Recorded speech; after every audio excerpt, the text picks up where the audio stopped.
Nagapadayon kita mga kauturan kag kaabyanan kag ini matapos nga mapamatian naton ang salmo nga ginhatagan naton refleksyon bilang balasahon naton para sa sining nga adlaw, ang Salmo 128. Okay? So magabukas na kita sang aton nga mga mensaheng nabaton kag iga pakigambit naton para sa sining adlaw nga edisyon sang aton nga palatuntunan sa kahanginan.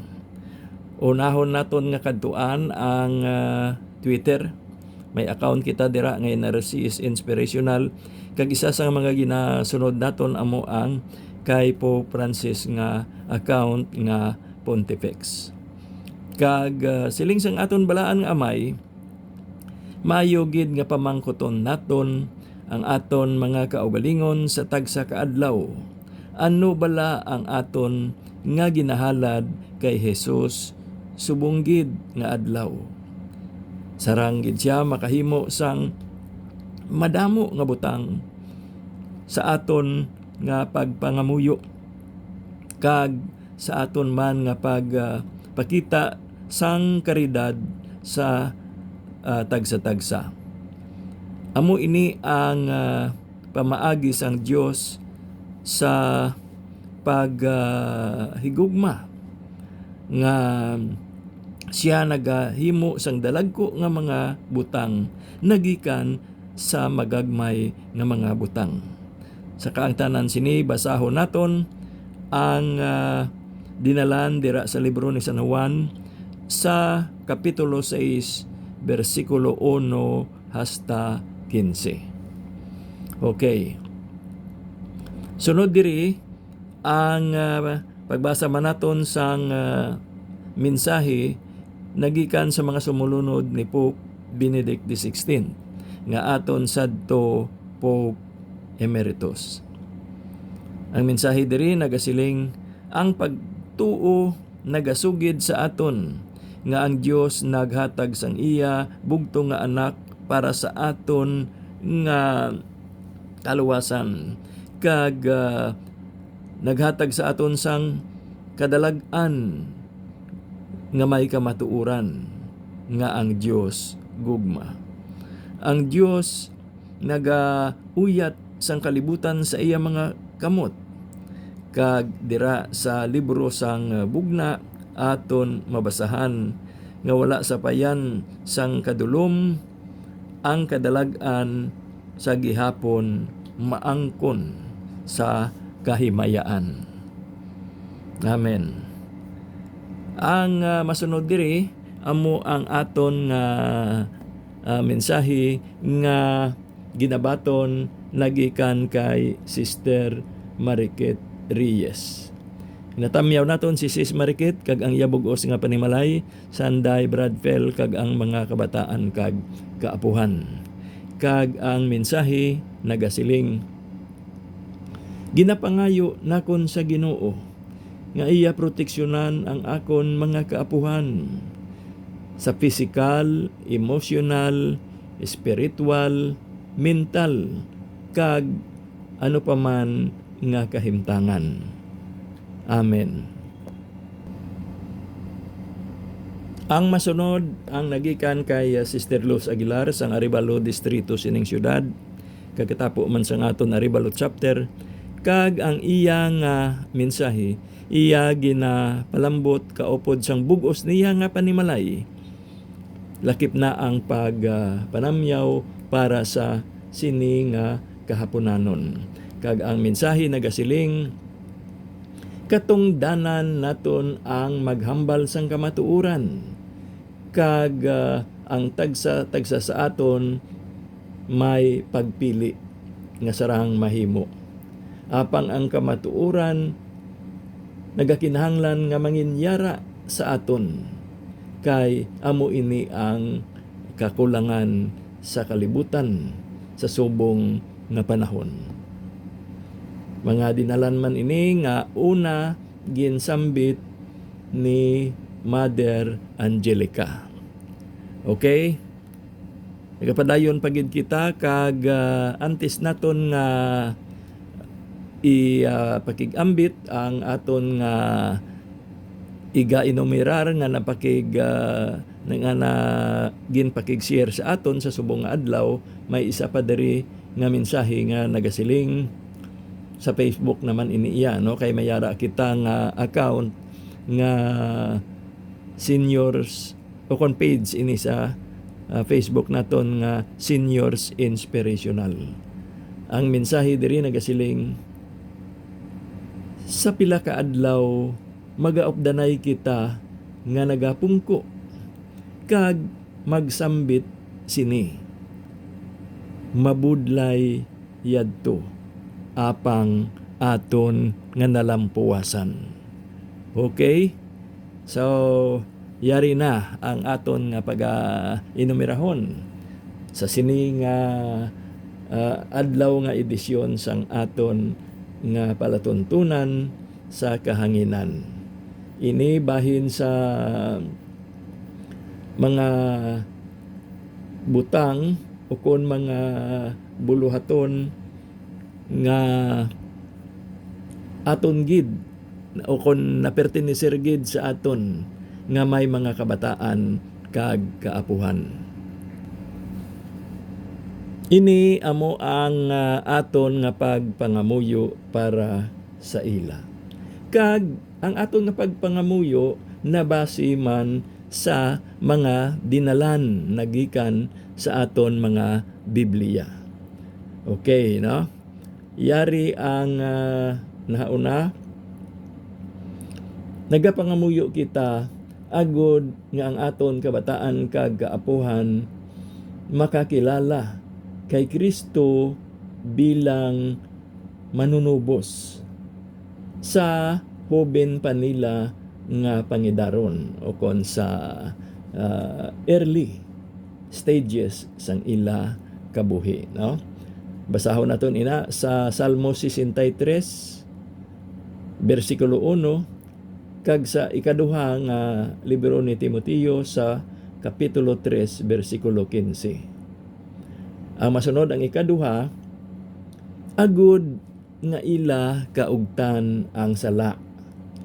Yara ina sa Salmo 97 bersikulo 10. Ikatatlo, agud nga ilang akuon ang ilang mga kasalanan. Okay, no? Salmo 119.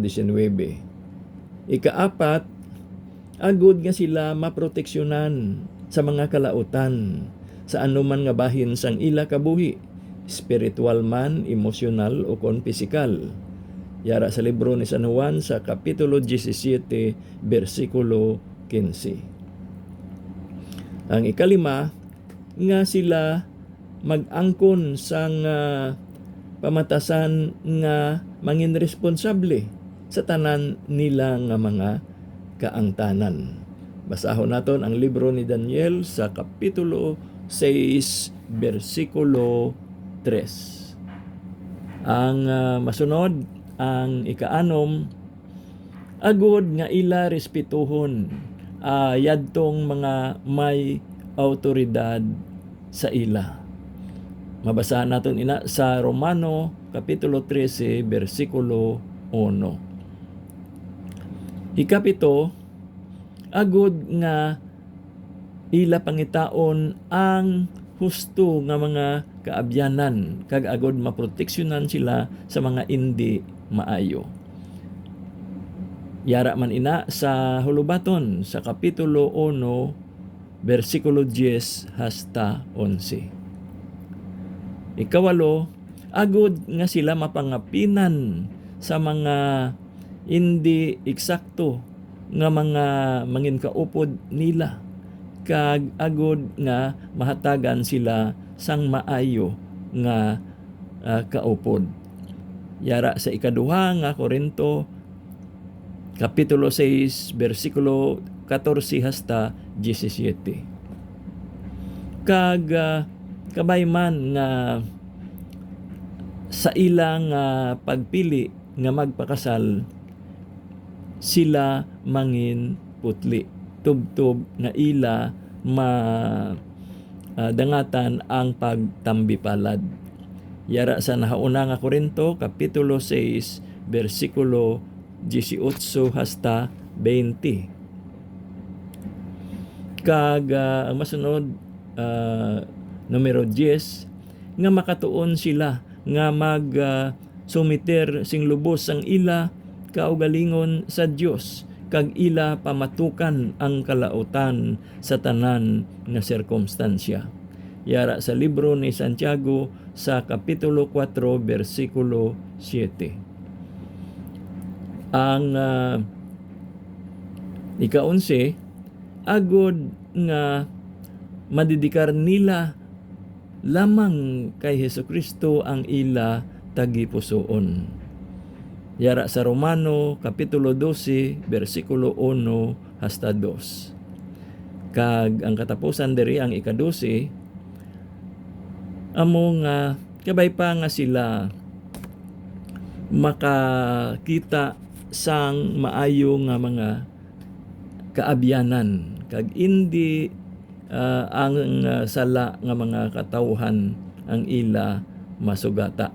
Basahon naton ina sa libro ni Hosea, Kapitulo 2, versikulo 6.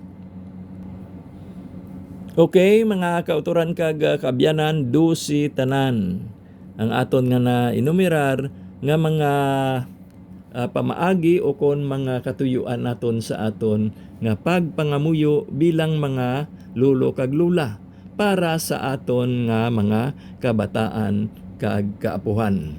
Nga yara man mismo mabasahan naton sa aton nga mga Biblia. Kag ang ikaduha diri nga iga inumerar pagid naton, amo naman ang pagpakalma sang aton nga mga kaugalingon. Kung kita may mga pagkahangawa o kung daw may ginapaligban, may ginakabalakan nga kung kaisa kurog ang aton kalawasan, daw hindi kita mapakali, daw hindi kita mapahamtang. Gani dangop kita sa aton nga mga Biblia. Kag diri may mga gina-suggest, no?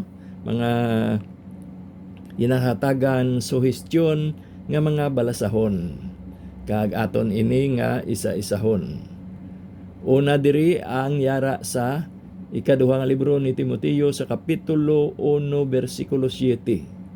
Diri mabasahan naton nga ang Dios wala naghatag sa aton sang espiritu sang kakulba, kundi ang gahom, ang gugma, kag ang maayo nga paghusgar.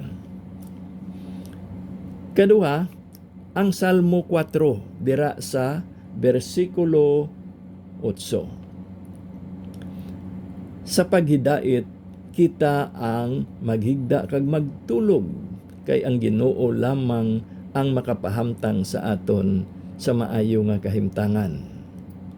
Sunod ang sa nauna nga libro ni Pedro sa Kapitulo 5, versikulo 6 hasta 7. Mangin mapainubuson kita sa aton mga kaugalingon sa kamot sang Dios nga makagagahom, nga iya kita pagabayawon sa nagakaigo nga tinion, kag aton itugyan ang aton mga kahangawa sa iya, kay siya ang nagatatap sa aton. Sunod ang sa Pilipos Kapitulo 4, versikulo 6 hasta 7. Hindi kita magkahangawa sa anuman nga butang, apang sa tagsa kabutang paagi sa pagpangamuyo kag suplikasyon nga may pagpasalamat, kag aton man nga tugutan ngang aton mga ginahingyo mapabutyag naton sa Dios, kay ang iya nga paghidait amo ang makalampuas sang tanan nga paghangop, kag iya bantayan ang aton mga tagipusoon subong man ang aton nga mga panghuna-huna kay Kristo Jesus. Sunod ang yara sa libro ni Isaias sa kapitulo 41, versikulo 10. Hindi ikaw magkahadlok, kay upod nimo ako. Hindi ikaw magkakulba, kay ako ang imo nga Dios. Pabakuron ko ikaw, buligan ko ikaw, uyatan ko ikaw sang akon matarong nga tuo nga kamot. So amo ina no ang sa libro ni Isaias nga propeta 41:10. Sa gihapon sa libro man ni Isaias sa kapitulo 26 bersikulo 3. Ang balasahon naton nagasiling diri nga yara ikaw sa lubos nga paghidait, kay ang imo nga panghuna-huna nagapabilin nga may pagsalig. Kag ang katapusan diri ang sa libro ni San Juan, basahon naton ang kapitulo 14 bersikulo 1 nga nagasiling, hindi dapat nga magamuan ang imo nga tagipusoon. Magtuo ikaw sa Dios. Magtuo ikaw.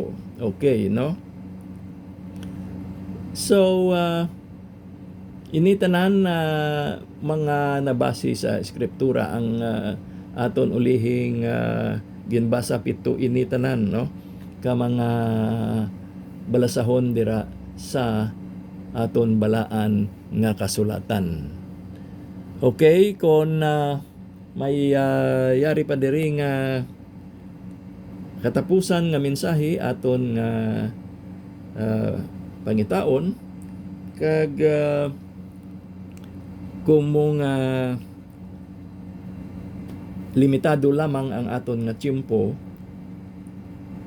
itigana naman naton ina sa masunod naton nga pag-updanay sa kahanginan sa masunod nga edisyon sang aton nga programa. Kag pagatakpan na lang naton ini nga edisyon paagi sa malipot naton nga pagsambit sa aton mahal nga Dios.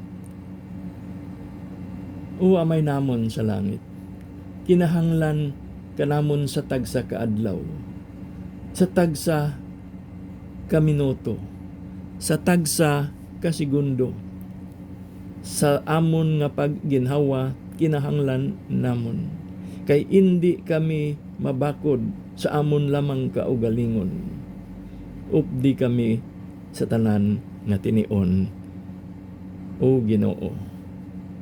Ang amon pagpangamuyo paagi kay Hesukristo nga amon Ginoo. Amen. Sa ngalan sang Amay, sang Anak kag sang Espiritu Santo. Amen. Mga kauturan kag kabyanan, nagpamati kamo sa aton na programa sa kahanginan, ang inspirasyon sang mga senior citizens. Ini si brother ninyo nar nga nagasiling, may God bless us all.